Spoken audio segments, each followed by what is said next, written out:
The nation is gearing up for a powerful display of dissent as protests against President Donald Trump's leadership sweep across the country. But this time, the movement is not just about opposing Trump, it's about reclaiming the very essence of democracy itself. No Kings protests, a nationwide call for action.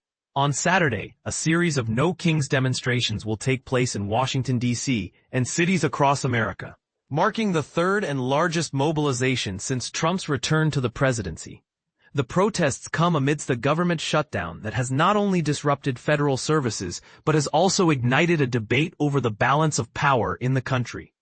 But here's where it gets controversial. The Republican Party has labeled these protests as Hate America rallies, sparking a heated political exchange. Trump, in a Fox News interview, denied being referred to as a king despite the protest's symbolic name. The earlier protests this year, targeting Elon Musk's cuts and Trump's military parade, gained traction, but organizers believe this one will unite the opposition like never before. Top Democrats, including Senate Leader Chuck Schumer and Senator Bernie Sanders, are participating, seeing it as a response to the administration's attacks on free speech and aggressive immigration policies. A growing movement, more than meets the eye. Patriotic people power is the greatest threat to authoritarianism, said Ezra Levin, co-founder of Indivisible, one of the key organizing groups. The movement is gaining momentum, with over 2,600 rallies planned across the nation, ensuring accessibility for most Americans. This surge in participation challenges the Republican narrative that the protesters are radical extremists, a label they've used to justify the prolonged government shutdown. GOP leaders, from the White House to Capitol Hill, have disparagingly called the protesters communists and Marxists, accusing Democratic leaders of catering to the far left.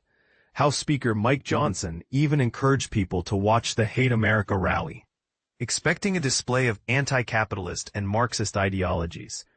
But is this an accurate portrayal or a strategic attempt to discredit the opposition? A Democratic stand, more than a shutdown. Democrats refusing to vote on government reopening without healthcare funding see the shutdown as a necessary stand against Trump's presidency. Senator Bernie Sanders, a former presidential candidate, passionately declared it a Love America rally, emphasizing the protesters' commitment to the Constitution and freedom. He accused Trump and the GOP leadership of pushing the country towards authoritarianism, a sentiment shared by many. The Democratic Party's unity and resolve are evident, especially compared to 6 months ago, when they struggled to respond to Trump's presidency. The growth in registered protest locations, from 1,300 in April to over 2,600 now, showcases this newfound strength. House Democratic leader Hakeem Jeffries challenged the Republican narrative, calling the protests a patriotic response to the extremism unleashed by Trump. As the nation prepares for this significant display of dissent, the question remains, will these protests be a turning point in American politics, or will they be dismissed as radicalism by those in power? What do you think? Is this a fair portrayal of the No Kings protests, or is there more to the story? Share your thoughts in the comments below.